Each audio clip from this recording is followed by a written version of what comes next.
tous. Alors, dans le cadre des municipales 2026, nous vous présentons l'émission Noisy, une histoire partagée.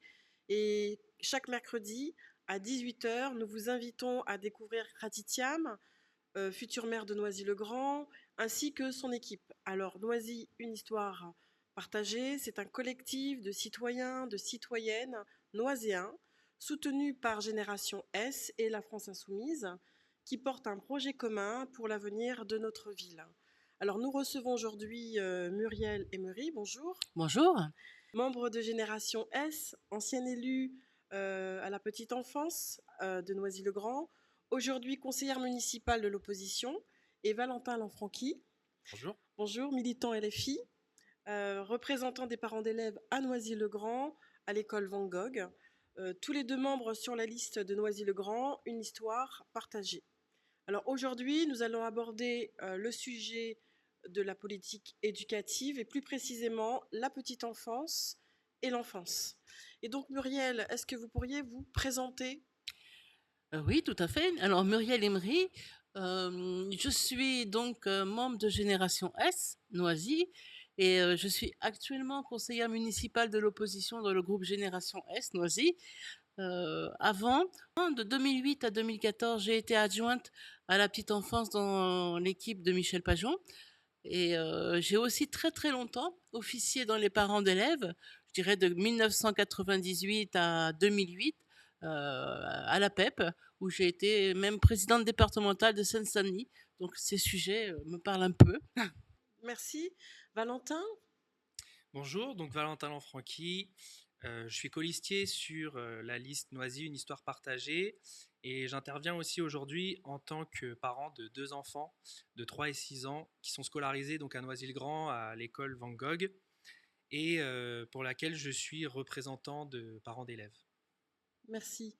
Alors, quelle est votre vision pour l'éducation de la ville, de la maternelle à la primaire, Muriel?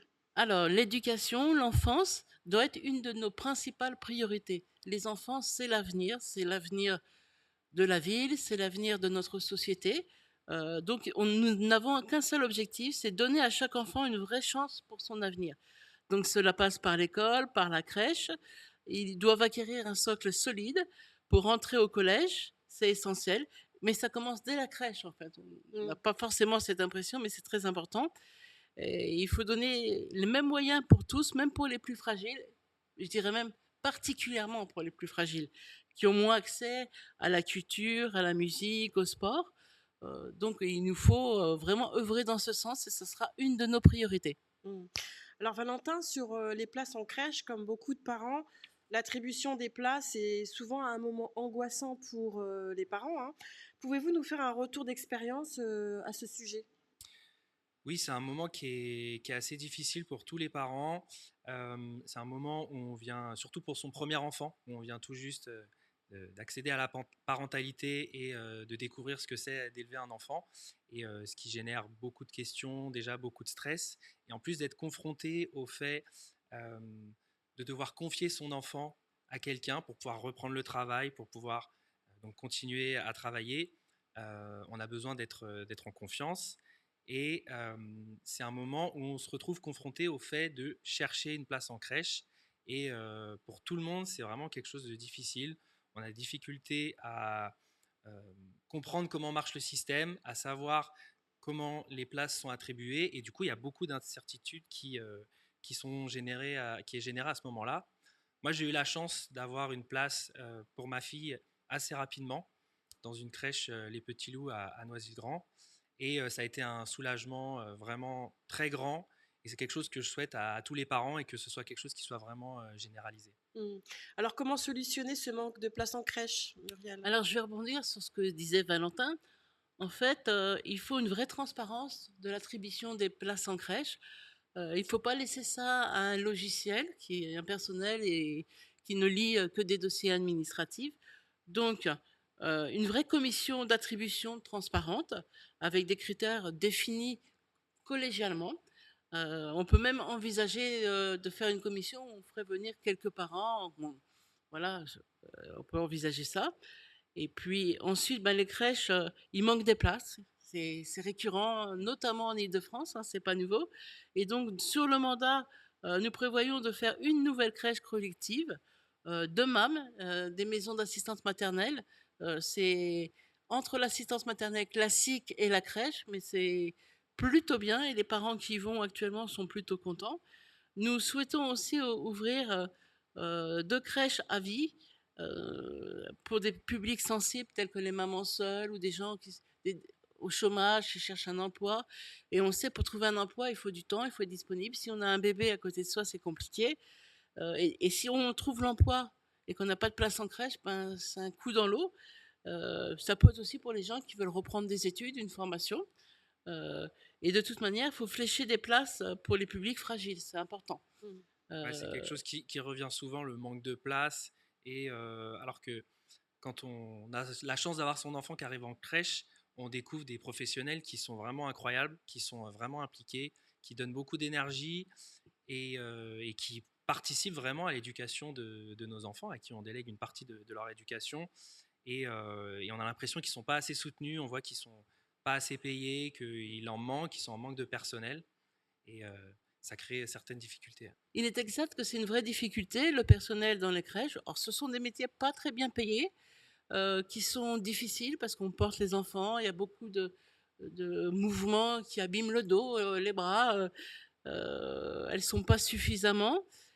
Donc, il faut à la fois les aider dans les postures, alors avec de la formation, de l'accompagnement, recruter plus. Pour recruter plus et avoir plus de personnel, il faudra faire un effort un peu sur les salaires. Et puis voilà, parce qu'elles sont en général, les agents sont plutôt de bon accompagnement, mais elles s'épuisent. Donc c'est fatigant de passer une journée entière avec des enfants, les pauvres, ils pleurent, tout ça, c'est fatigant. Donc il y a beaucoup d'absentéisme, mais il faut savoir lutter. Aussi avoir un volant d'auxiliaire volante, ne pas être juste ric-rac sur les crèches. Voilà, leur parler. Enfin, la directrice a un vrai rôle de relais. Et puis, voilà, au-delà du personnel, ce qui est aussi important, c'est d'instaurer une vraie mixité sociale dans nos crèches, qui est des gens de toutes conditions. Il n'y a pas que des cadres moyens ou pas que des gens RSA. Voilà, il ne faut pas tomber dans des excès. Ça passe aussi par la crèche au départ. Et la nouvelle crèche que nous envisageons d'ouvrir, elle devrait être dans un quartier où aujourd'hui il n'y a rien, et je pense particulièrement au quartier des Richardais, Mm. au sud. Depuis des années, les parents, ils doivent se déplacer plus loin, donc ça peut être compliqué au quotidien.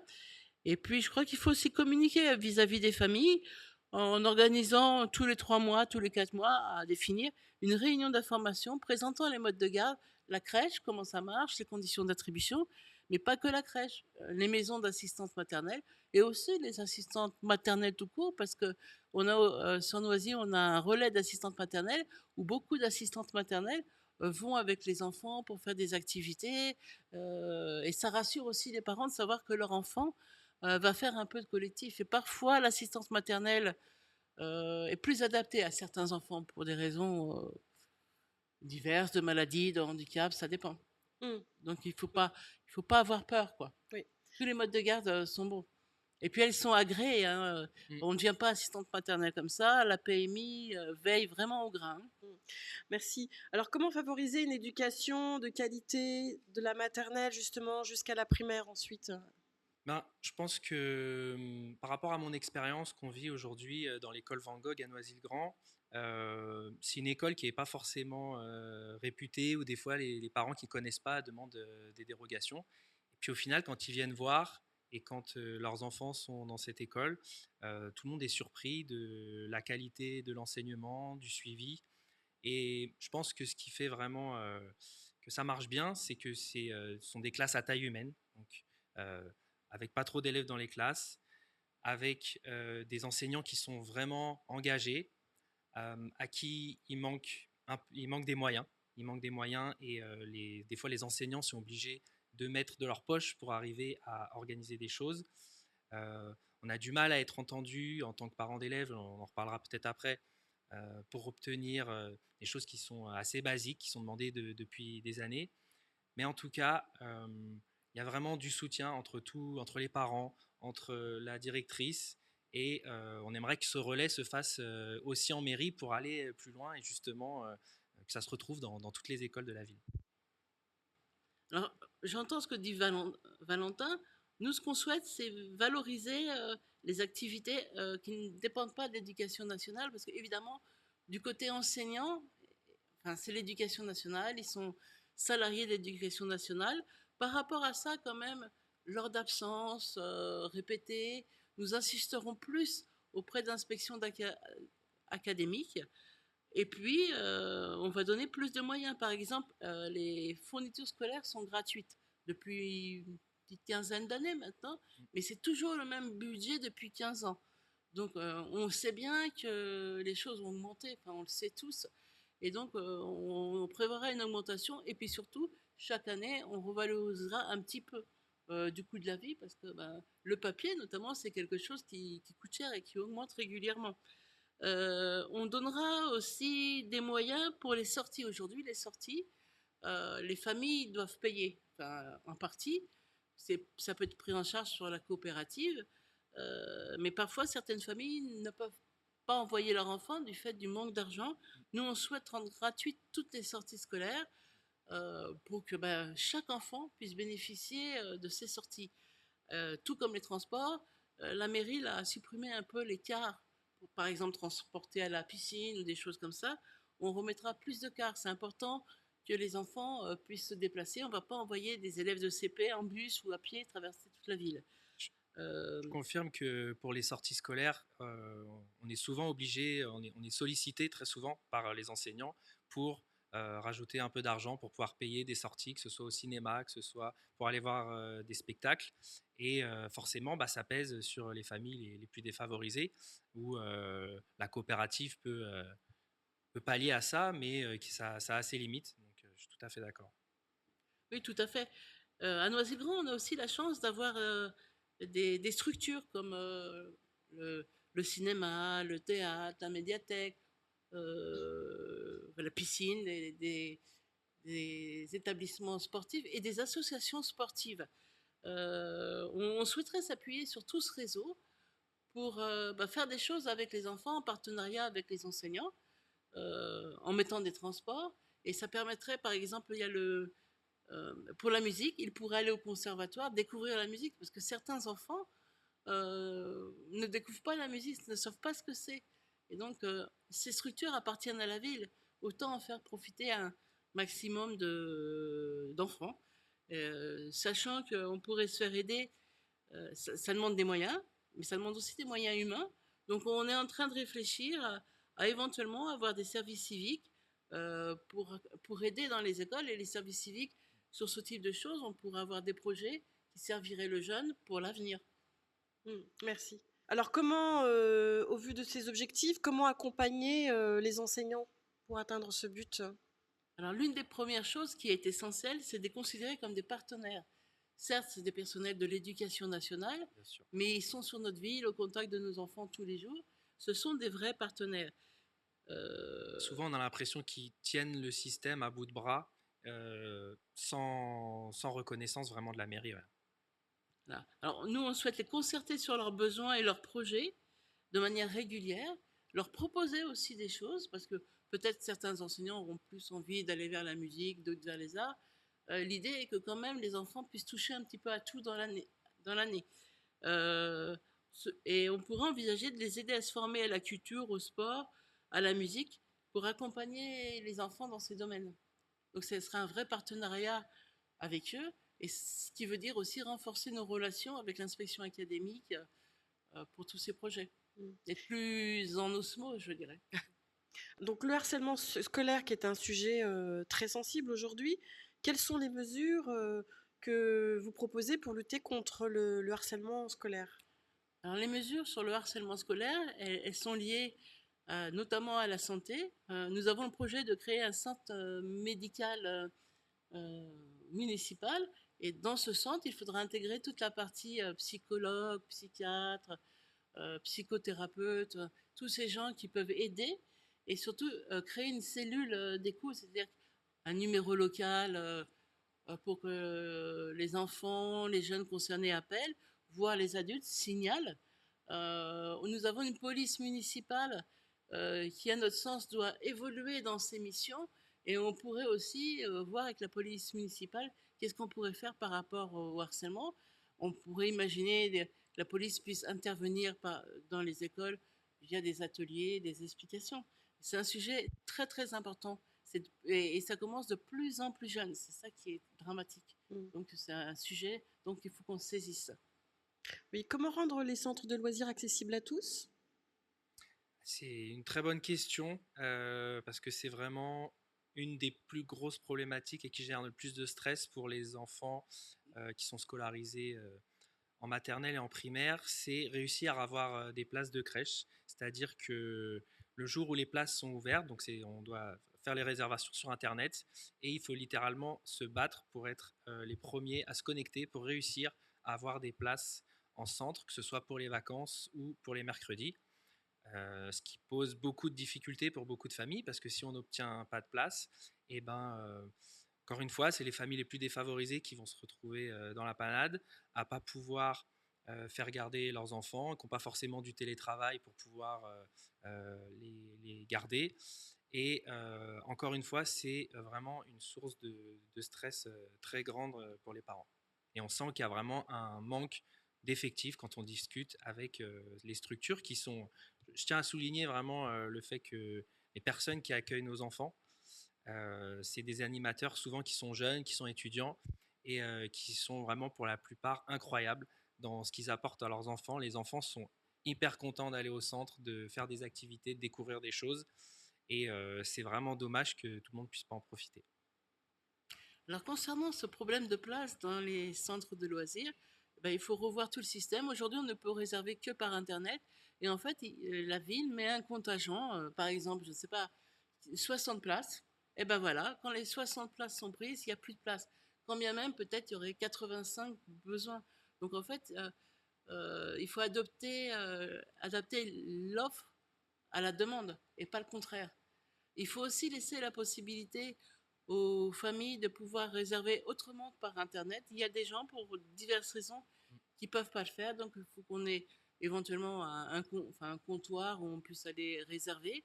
Et puis peut-être laisser un peu de marge, parce que là, il me semble que c'est 2 mois à l'avance, mais peut-être que dans 2 mois, dans les 2 mois qui vont venir, une maman va retrouver du travail et elle n'aura pas de place, parce que c'est fait ses enfants. Ouais, c'est Donc difficile de s'organiser. il faut être plus souple. Avant, c'était plus souple. Ils ont changé, ils ont voulu moderniser, très bien. Internet, c'est bien, mais on ne peut pas faire du tout Internet, et puis il ne faut pas le limiter à ce point. Voilà, parce qu'en plus, de toute manière, les familles, quand elles vont au centre, elles payent. Hein, c'est pas... Donc, Oui, voilà. c'est développer de la flexibilité Voilà, être plus au flexible au regard de la réalité de la réalité de terrain. de terrain et de la vie Et de tout un chacun. et d'une année sur l'autre, les familles ne seront pas les mêmes. Oui. Et ça peut évoluer, quoi. Je veux dire, c'est pas... et voire même d'un trimestre sur l'autre. Les vacances de Noël, je pense qu'il y a moins d'enfants qu'aux vacances de février, par exemple. C'est pas, c'est pas linéaire. C'est pas linéaire. Alors justement, les actions pour encourager l'éveil sportif, musical, culturel dès le plus jeune âge, quelles sont les actions que vous pensez proposer? On en a déjà parlé un petit peu avec toutes nos structures municipales qui existent. On peut faire beaucoup plus de liens avec les associations. On a une chance terrible à Noisy-le-Grand d'avoir un pléthore d'associations qui pourraient faire voir leur sport aux enfants, parce qu'il y a plein de sports qu'on ne sait pas trop, les enfants ne savent pas trop. Donc si on pouvait faire ces liens avec l'école, voire le centre de loisirs, mais on pourrait même dire en crèche, pour les plus grands enfants des crèches, parce que chaque enfant n'est pas pareil. Il y en a, ils vont préparer, ça va être le sport collectif, d'autres pourraient s'épanouir dans la danse, le troisième, peut-être plus des arts graphiques, et les enfants, il faut leur proposer. Dans les familles les plus aisées, c'est facile parce que les parents ont des moyens, le font eux-mêmes, mais dans certaines familles, on n'a pas accès à tout ça. Donc c'est notre rôle de faire Ouais, accéder. ça peut vraiment être un point d'entrée pour coordonner aussi tout ce tissu associatif et faire connaître des activités, les faire rentrer dans l'école. Et ce qui est aujourd'hui assez difficile, moi je sais qu'en tant que parent d'élève, on a fait certaines demandes pour faire des activités, que ce soit de l'anglais, de la peinture, des choses comme ça, en passant par des associations. Et jusqu'ici, on n'a pas pu le faire. C'est resté fermé en fait au niveau de la mairie, quoi. Et tous ces acteurs doivent interagir parce qu'ils le peuvent. Donc, c'est aussi à nous, mairie, de les soutenir. Voilà, de faire du lien et de faire du permettre. lien Voilà, il y a le forum des associations une fois par an, mais c'est pas suffisant. Alors, comment proposer une alimentation saine et de qualité dans l'école? Alors, c'est simple. Il faut privilégier les circuits courts, le bio, la viande française, par exemple, puis aller chercher de la viande en Argentine. Voilà. Et puis, éduquer les enfants, par exemple, à la saisonnalité, leur faire comprendre que les fruits et les légumes sont de saison et que les fraises, c'est pas au mois de février. En tout cas, ce qu'il faut souligner, c'est que la cantine, c'est un vrai sujet pour beaucoup de familles, à la fois pour une question de santé, parce que des fois, le repas que l'enfant va prendre à la cantine, ça va être le repas le plus équilibré qu'il va avoir dans sa journée, et aussi pour une question de budget, parce que forcément, ça peut coûter cher, et donc c'est vraiment sur ces points qu'il faut être vigilant pour les parents, hein. Alors, sachant que en ce qui concerne le budget, on a le projet de diminuer le coût pour les familles. Alors, notamment pour arriver à une gratuité en cours de mandat, mais on commencera dès le départ, par exemple, sur les familles qui ont des minima sociaux, la gratuité pour ces familles-là, parce que même 30 centimes, c'est beaucoup pour ces familles. Par jour, ouais. Oui, 30 Ça va centimes très par vite. repas. Ouais. Et puis, petit à petit, réfléchir à comment lisser pour que tous les enfants puissent aller à la cantine sans frein financier. Oui, d'accord. Et comment adapter au mieux les horaires scolaires au rythme des enfants, sur le rythme scolaire? Ça, c'est une question qui se pose. On a eu cette question dans notre école, et qui a été remontée d'ailleurs plutôt par les enseignants, par les enseignantes, qui trouvent que le matin, les enfants, la période du matin est trop longue pour les enfants, et qui vont travailler plusieurs heures, et alors que la période de l'après-midi va être plus courte. Et donc, il y a des propositions qui ont été faites à la mairie pour essayer de réduire ce temps et le mieux l'organiser en tout cas. Et c'est des choses qui aujourd'hui n'ont toujours pas abouti. Alors, ce qu'on va proposer, c'est en début de mandat, c'est d'ouvrir une grande concertation. Ça s'est déjà fait il y a 25 ans, hein, mais les choses ont évolué. Donc, une concertation, mais qui sera vraiment tripartite. Éducation nationale avec les enseignants, les parents d'élèves, évidemment, et puis la mairie, pour essayer d'évoluer, hein, parce que c'est vrai et en plus, avec la problématique de se dire que c'est dans un enfant de 3 à 11 ans à peu près, et que c'est vrai qu'un enfant de 3 ans, c'est pas un enfant de 11 ans, c'est difficile de leur appliquer la même chose. Donc il y a beaucoup de sujets. Alors, comment justement travailler avec les représentants des parents d'élèves? Eh ben, c'est une très bonne question. De mon expérience, il n'y a pas vraiment d'accompagnement qui est fait pour les nouveaux représentants. C'est-à-dire que quand on arrive sur une école, on est plus ou moins informé par l'équipe enseignante, par la directrice, qu'il y a une association qui doit se monter. On a très peu de temps pour le faire, et on a vraiment très peu d'informations, à part peut-être le relais qui peut se faire avec les anciens parents d'élèves. Alors qu'on se rend compte, donc moi ça fait 2 ans que je suis représentant de parents d'élèves, que c'est un rôle clé pour vraiment avoir des gens qui sont impliqués. Je travaille aussi sur la partie démocratie locale de notre programme, et c'est identifié comme une façon justement de faire de la démocratie locale, d'avoir des personnes qui sont au contact et qui vivent au jour le jour la, la scolarité de leurs enfants, les problématiques qui sont remontées. Et aujourd'hui, l'écoute est vraiment minimale. C'est-à-dire que on a des représentants de la mairie qui viennent au conseil d'école, donc 3 fois par an. On va exposer nos questions, on va dire ce qui ne va pas, ce qu'il faudrait faire. Et entre chaque, il ne se passe rien. Souvent, la réponse à nos questions sont les mêmes. Il n'y a pas de budget, ça va être proposé au budget suivant. Et donc, vraiment, l'apport que peut y avoir les représentants de parents d'élèves n'est vraiment pas exploité. Et c'est vraiment dommage parce que ça peut vraiment être très bénéfique pour tout le monde. Alors, je ne peux que partager ce point de vue. J'ai été longtemps parent d'élèves. Aujourd'hui, il y a un élu municipal qui est affecté à une école. Et c'est toujours le même pendant tout le mandat. Mais l'élu, il ne doit pas se contenter d'aller au conseil d'école et puis plus de son, plus d'image. Il doit vraiment être actif dans l'école, entre les conseils d'école, discuter avec les parents, voir avec la directrice de l'école, hein, c'est pas interdit, des problématiques. Alors, il y a des grosses problématiques, mais il y en a parfois des toutes petites qu'on pourrait régler très facilement, hein. Donc il doit rester accessible. Aujourd'hui, on a quand même des moyens. Il y a les réseaux, il peut aussi rencontrer de temps en temps les parents élus. Et ce qui serait bien, et on va le faire, c'est de mettre à disposition une salle dans l'école pour que les parents puissent se réunir et ils peuvent éventuellement inviter l'élu ou des gens qui seraient compétents dans leur sujet. Et je crois que c'est tellement important, les conseils d'école et les écoles, qu'on pourrait imaginer un conseiller municipal délégué à la coordination des conseils d'école pour qu'aussi les élus parlent entre eux des problématiques des différentes écoles. Et puis, il faut réunir régulièrement en mairie tous les élus par an pour leur expliquer ce qui se passe en ce moment. Tiens, on a des projets, les transports, on va augmenter. Enfin, expliquer pour qu'ils sachent.